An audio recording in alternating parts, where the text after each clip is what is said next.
건강한 모습으로 만날 수 있어서 하나님께 감사합니다. 하나님께서 우리 가운데 계속해서 은혜를 주실 줄 믿습니다. 본래 말씀의 제목이 여호와를 멸시하였노라로 했는데 말씀 공부 중에 종 목자님이 그거보다는 여호와의 손이 짧았냐 이 말씀이 훨씬 더 은혜롭다고 얘기를 했습니다. 그래서 제목을 바꾸었습니다. 여러분들의 훨씬 은혜로운 말씀이 되기를 소망합니다. 11장 23절 한번 읽읍시다. 시작. 여호와께서 모세에게 이르시되 여호와의 손이 짧으냐 네가 이제 내 말이 내게 응하는지 여부를 보리라. 은혜로우신 아버지 하나님, 그동안 저희들을 지켜주시고 또 건강한 모습으로 예배할 수 있도록 인도하셔서 감사합니다. 변함없이 우리를 지켜주시고 언제 어디서나 우리와 함께 하시고 우리를 품으시고 은총을 주시는 이 여호와 하나님을 믿고 믿음의 길을 끝까지 갈 수 있도록 축복하여 주옵소서. 성령 하나님께서 이 예배를 축복해 주옵소서. 예수님의 이름으로 기도합니다. 아멘. 우리의 삶을 오르락하고 내리락하는 롤러코스터에 비유합니다. 왜냐하면 우리의 삶이 좋은 일도 있지만 힘들고 어려운 일도 있기 때문입니다. 믿음의 길도 마찬가지입니다. 그런데 보통 오르막길에서, 즉 삶이 힘들고 어려울 때 원망합니다. 왜냐하면 그 원인을 외적인 환경에서 찾기 때문입니다. 그러나 성경은 무엇을 가르칩니까? 우리는 힘들고 어려울 때 어떻게 해야 합니까? 첫째, 여호와의 말씀을 따라 이스라엘은 애굽에서 나온 지 2년 2개월 20일에 시내산을 떠납니다. 왜냐하면 구름이 성막에서 떠올랐기 때문입니다. 그들이 첫 행진 후에 처음으로 진친 곳은 파란 광야였습니다. 왜냐하면 그곳에 구름이 머물렀기 때문입니다. 그들은 여호와의 말씀을 따라서 구름을 따라서 행군하고 진을 치고 있습니다. 그들은 어떤 방법으로 행진합니까? 맨 앞에 유다 자손이 출발하고 이어서 이사갈, 스불론, 루벨 등등의 순서로 행진합니다. 그 행렬의 중앙에는 레인이 있습니다. 그들은 군인처럼 행진하는데 하나님의 군대이기 때문입니다. 하나님께서 그 이스라엘 공동체의 총사령관이시고 그들을 보호하고 인도하십니다. 따라서 그들의 눈과 마음이 목자 모세에게 있고 하나님께로만 향해 있다면 그들의 행진은 안전합니다. 그리고 그들은 마침내 하나님께서 약속하신 그 땅에 이를 겁니다. 비록 그들이 거친 광야를 걸을지라도 이 여호와 하나님을 잘 따른다면, 그 말씀을 따라서 산다면 아무 문제가 없는 것이겠죠. 그때 모세는 처남 호밥에게 무엇을 청합니까? 10장 31절입니다. 모세가 이르되 청하건대 우리를 떠나지 마소서. 당신은 우리가 광야에서 어떻게 진칠지를 아나니 우리 눈이 되리이다. 모세는 호밥과 함께 행군하려고 하는데 그것은 길동무를 원해서가 아닙니다. 모세는 호밥을 그들의 눈, 즉 길잡이로 삼고자 합니다. 호밥은 광야에서 어디에 진을 쳐야 하는지를 아는 전문가입니다. 모세는 호밥의 지혜와 경험, 즉 그의 전문성을 도움받고자 하는 것이죠. 모세로부터 무엇을 생각할 수 있습니까? 얼핏 보면 그가 믿음이 없는 것처럼 보일 수 있습니다. 왜냐하면 광야길을 인도하는 분은 여호와 하나님이시기 때문이죠. 그리고 그 백성은 그 여호와 하나님의 말씀을 따라서 가기만 하면 되지 않겠습니까?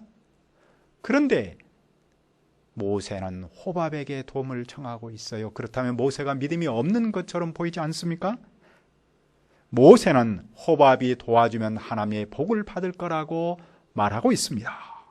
모세는 하나님의 인도하심을 믿지만 그 안에서 또한 전문가의 도움도 받고자 하는 것이겠지요. 하나님은 당신의 인도하심을 전문가를 통해서 나타내시기 때문입니다. 오늘 우리의 신앙 여정에도 이것을 적용할 수 있습니까? 우리는 신앙 여정 속에서 가장 기본적으로 여호와의 말씀을 따라서 살아야 합니다. 하지만 때에 따라서는 그 분야 전문가의 도움도 필요하지요.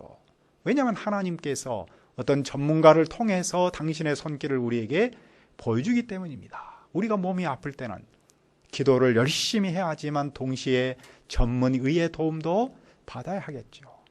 우리가 신앙생활을 하는 데 있어서 기본적으로 우리가 여호와의 말씀을 따르지만 또한 그 분야의 전문가를 잘 도움을 받는 것 또한 중요합니다. 그 전문가를 우리는 멘토라고 쓰고 목자라고 읽지 않습니까? 우리가 목자의 도움을 받을 때 건강한 신앙생활을 할 수 있는 것이죠. 그러나 본질에서는 계속해서 가르치지만 그들을 인도하는 분은 누구입니까?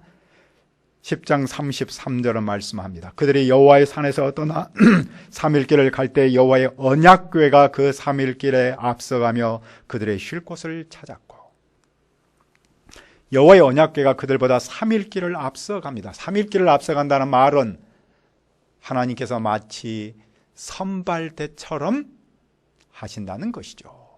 그들 앞에는 계곡도 있고 장애물도 있고 또한 여러 가지 가시덩굴도 있지 않겠습니까? 그러면 하나님께서 먼저 가셔서 그런 장애물들을 치우시고 또 가장 좋은 길로 인도하시죠. 뿐만 아니라 원수가 숨어 있다면 그 원수도 없애주십니다. 따라서 그들은 이 언약궤 여호와를 잘만 따라가면 됩니다. 마치 서너 살 먹은 아들딸이 그 엄마를 따라만 가면 되는 것처럼 말입니다. 아들딸이 엄마 뒤를 졸졸 따라만 가면 얼마나 안전합니까? 또한 얼마나 먹을 것이 많습니까? 그런데 여호와의 말씀을 잘 따랐던 그들에게 무슨 일이 일어납니까? 둘째, 여호와를 멸시하여 11장 1절을 한번 읽어봅시다. 11장 1절 시작.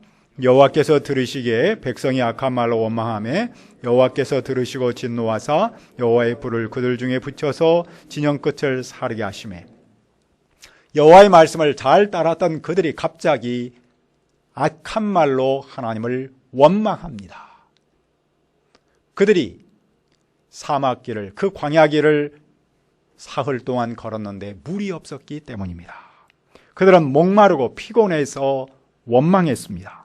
그 원망을 하나님께서 들으시고 그들에게 분노하셔서 불심판을 내렸습니다. 그러자 백성은 놀라서 회개하고 모세에게 와서 기도해달라고 했고, 모세가 기도하자 하나님의 심판이 멈췄습니다. 역사는 그곳 이름을 다베라, 즉 태우는 곳이라고 부릅니다. 얼마 후에 그들 중에 섞여 사는 다른 인종이 탐욕을 품고 또 무슨 불평을 합니까? 11장 4절부터 6절까지 아주 그 불평을 길게 말하고 있습니다. 한번 우리 천천히 읽어봅시다. 4절부터 6절까지 시작. 그들 중에 섞여 사는 다른 인종들이 탐욕을 품음에 이스라엘 자손도 다시 울며 이르되, 누가 우리에게 고기를 주어 먹게 하랴? 우리가 애굽에 있을 때는 값없이 생선과 오이와 참외와 부추와 파와 마늘들을 먹은 것이 생각나거늘 이제는 우리의 기력이 다하여 이 만나 외에는 보이는 것이 아무것도 없도다 하니. 어떤 이들이 탐욕이 생겨서 고기를 먹고 싶다고 원망합니다. 그들은 애굽에서 노예로 살며 얻어먹었던 채소를 기억합니다.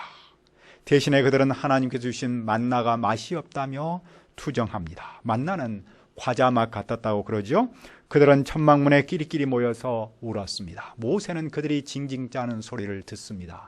하나님은 다시 진노하셔서 그들을 심판하십니다. 그런데 모세가 여호와께 어떤 뜻밖의 말을 하고 있습니까? 11절부터 15절에서 또한 길게 말하고 있는데 다시 한번 읽어봅시다. 11절부터 15절까지 시작. 모세가 여호와께 여짜오되 어찌하여 주께서 종을 괴롭게 하시나이까? 어찌하여 내게 주의 목전에서 은혜를 입게 아니하시고 이 모든 백성을 내게 맡기사 내가 그 짐을 지게 하시나이까? 이 모든 백성을 내가 배웠나이까? 내가 그들을 낳았나이까? 어찌 주께서 내게 양육하는 아버지가 젖먹는 아이를 품듯 그들을 품에 품고 주께서 그들의 열조에게 맹세하신 땅으로 가라 하시나이까?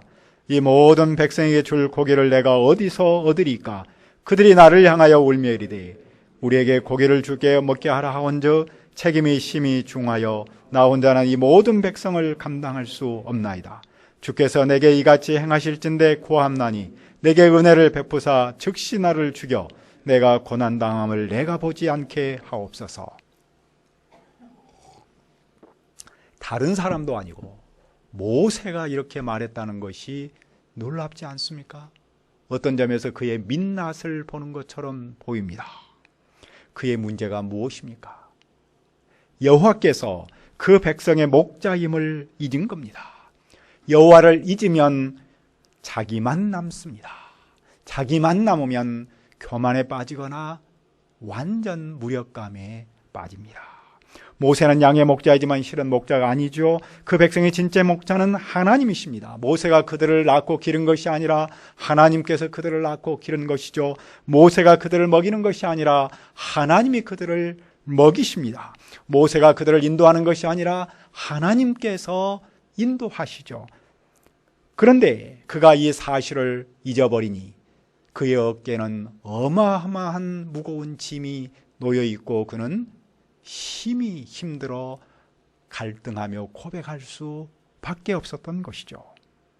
여호와께서 그런 모세의 마음을 아시고 어떻게 도와주십니까? 먼저 70명의 동역자를 세웁니다. 이제부터는 그들이 백성에 대한 책임을 나누어 주고 모세 혼자 애쓰지 않게 되겠죠. 동역자가 있다는 것은 정말로 귀하고 소중하고 감사한 일이겠죠. 다음으로 여호와께서 그 백성에게 먹을 고기를 주십니다. 하루 이틀이 아니라 20날이 아니라 한 달 동안 먹을 고기를 주십니다. 그들은 코에서 냄새가 나서 구역질이 날 때까지 먹을 것입니다. 그러니까 이것은 하나님께서 그들의 기도를 들어주셨다기보다는 들어주시면서 한편으로는 징벌적 요소가 있는 것이겠죠. 여호와께서 왜 그렇게 고기를 주십니까? 11장 20절을 다시 한번 읽읍시다. 시작. 냄새도 싫어하기까지 한 달 동안 먹게 하시리니 이는 너희가 너희 중에 계시는 여호와를 멸시하고 그 앞에서 울며 이르기를 우리가 어찌하여 애굽에서 나왔던가 함이라 하라. 하나님께서 그들을 벌하기 위해서 고기를 주신 이유는 그들이 여호와를 멸시하기 때문입니다. 여호와께서 그들 중에 함께 하시고 그들을 인도하시고 그들을 보호하신다는 사실을 무시하기 때문입니다. 그리고 그들이 애굽으로 돌아가고자 하고 왜 우리가 애굽에서 나왔는가를 원망하기 때문입니다. 따라서 이스라엘이 원망하는 근본 문제는 무엇입니까? 물이 없어서가 아닙니다. 고기가 없어서가 아닙니다. 말 그대로 여호와를 멸시하기 때문입니다. 그들은 지금까지 여호와의 살아계심, 인도하심, 사랑, 은총들을 피부로 체험했습니다. 그래서 그들이 여기까지 왔습니다. 그런데 좀 어려움이 생기자 그런 하나님을 싹 무시해버린 것이죠. 애굽에서 구원받은 일 자체를 후회하고 있습니다. 애굽을 그리워하고 있습니다. 그들은 애굽에서 노예로 살았습니다. 물론 노예로 살았다고 해서 그냥 24시간 내내 모든 시간 동안 힘들지만은 않았겠죠. 좋은 일도 있었겠죠. 반면 광야에서 하나님의 백성 제사장 나라로 산다고 해서 항상 힘든 것은 아니죠. 얼마나 좋은 일도 많겠습니까? 그런데 그들은 애굽에서 살았을 때는 좋은 일만 기억하고 광야에서 살 때는 힘든 일만 기억합니다. 그래서 원망합니다. 그것은 곧 하나님을 무시하는 것이죠. 하나님을 무시하면 원망만 남습니다. 이런 그들의 모습을 보면서 오늘 우리의 모습을 생각해 볼 수 있습니까? 셋째, 여호와의 손이 짧으냐? 여호와께서 그 백성에게 한 달 동안 고기를 주겠다는 말씀에 모세는 어떻게 반응합니까? 우리가 60만 명이 넘는데 양떼와 소떼를 잡은들 부족하고 바다의 모든 고기를 모은들 부족합니다. 그는 계속해서 여호와의 능력을 믿지 않고 원망적으로 말하고 있습니다. 여호와께서 그런 모세를 어떻게 꾸짖습니까? 11장 23절을 다시 읽읍시다.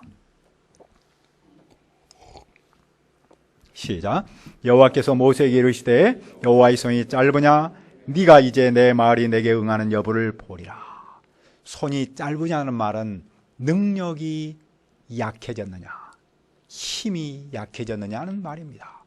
모세가 이스라엘 백성들을 인도하면서 홍해를 건넜을 때 그의 마음속에는 여호와의 손이야말로 가장 길다고 생각했겠죠. 여호와야말로 전능하신 하나님, 무슨 일이든지 할 수 있다는 바로 그분이라는 사실을 믿었습니다.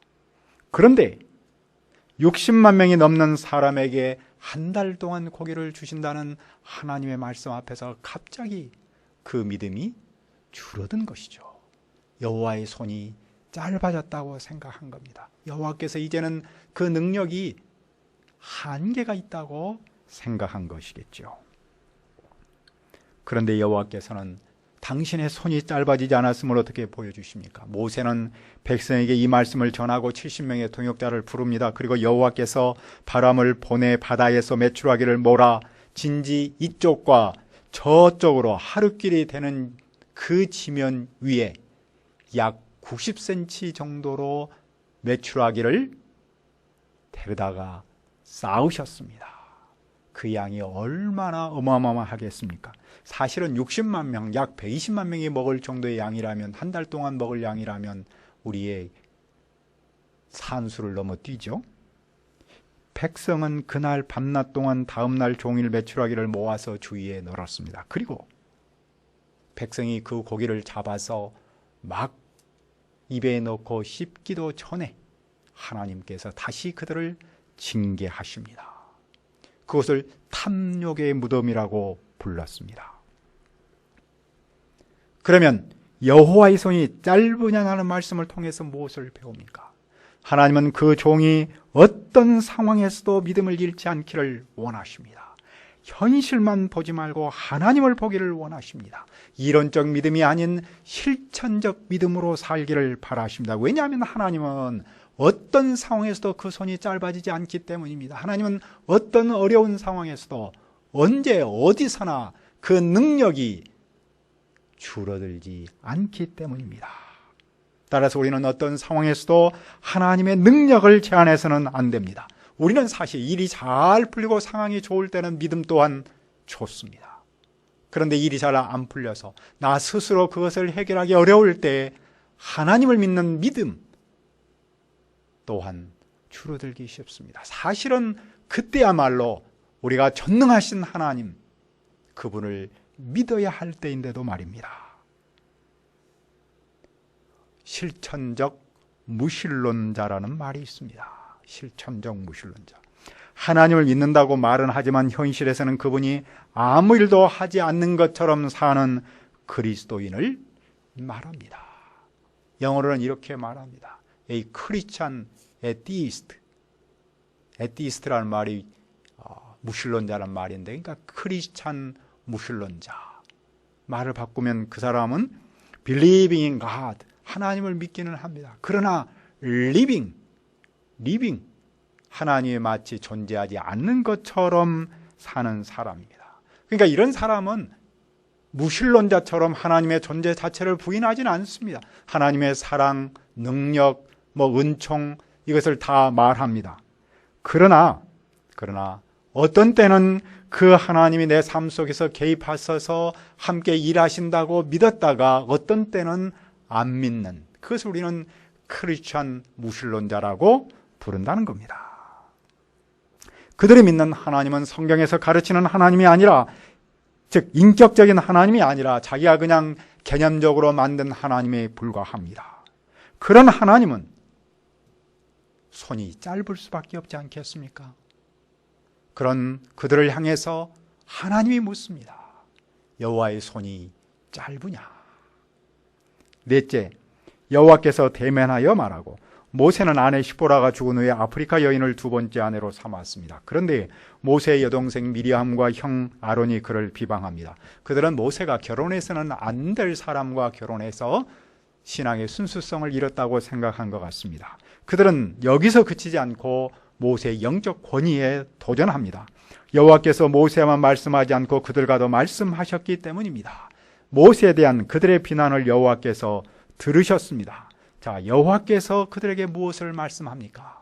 12장 3절을 보십시오.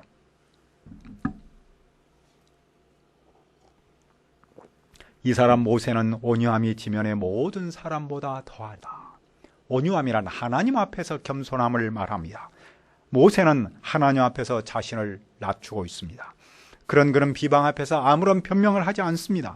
하나님은 아론과 미리암을 불러 말씀합니다. 하나님은 선지자들에게 말씀하실 때는 뭔가를 전할 때는 꿈이나 환상을 통해서 했습니다. 하지만 모세는 그렇게 하지 않습니다. 왜냐하면 모세는 하나님의 집에 충성했기 때문입니다. 하나님은 그 누구보다도 모세를 특별하게 대우하십니다. 어느 정도 특별 대우를 하십니까? 12장 8절을 읽읍시다.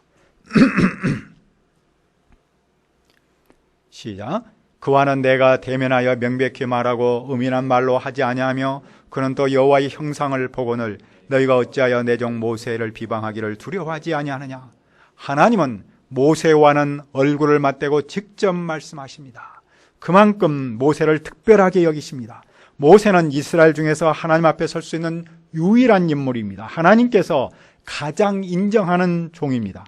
따라서 그 누구도 모세를 비방할 수 없습니다. 모세를 비방하는 것은 하나님을 비방하는 겁니다. 왜냐하면 하나님께서 모세를 인정하고 하나님께서 모세를 세우셨기 때문입니다. 하나님께서 세우신 모세를 비방하는 것은 하나님으로부터 비방을 받을 수 있습니다. 하나님께서 미리암을 어떻게 비방하십니까? 하나님께서 미리암에게 나병을 내리십니다. 하나님께서 그녀를 치셨습니다. 영적 권위에 도전했기 때문입니다. 하나님은 당신이 세운 종을 다른 사람이 함부로 비방하지 않기를 바라십니다. 하나님은 모세의 영적 권위를 세우고 공동체의 영적 질서를 세우고자 하십니다. 그때 모세가 다시 와서 하나님께 미리암의 병을 치유해 주도록 기도하니 또한 그녀의 병이 나았습니다. 우리는 무엇을 배웁니까?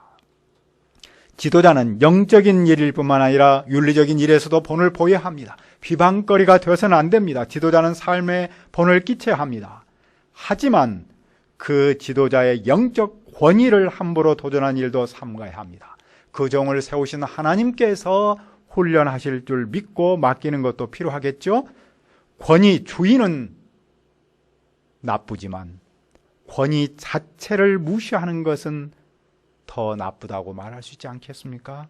하나님의 공동체는 권위가 있어야 하고 영적인 질서가 있어야 합니다.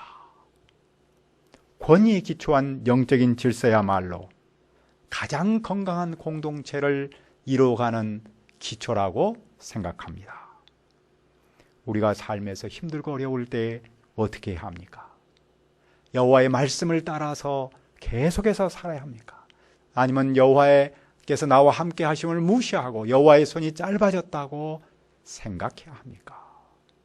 여호와께서 우리에게 묻습니다. 여호와의 손이 짧으냐? 은혜로우신 아버지 하나님, 우리를 구원하시고 이 시대의 하나님의 백성이요 성경 선생의 목자로 삼으신 은혜를 감사합니다. 우리가 이 길을 갈 때 기쁘고 감사하고 즐겁고 행복한 일도 있지만 힘들고 어렵고 도저히 헤쳐나가기 힘든 상황이 있습니다. 그때 우리가 무엇을 해야 합니까? 변함없이 여호와의 말씀을 따라서 살아가야 합니까? 아니면 여호와를 무시하고 여호와의 손이 짧아졌다고 생각해야 합니까? 이런 우리를 향해서 여호와께서 다시 한번 우리에게 물으신 줄 믿습니다. 여호와의 손이 짧으냐? 성령 하나님께서 우리를 붙들어 주시고 축복하여 주시고 함께해 주옵소서.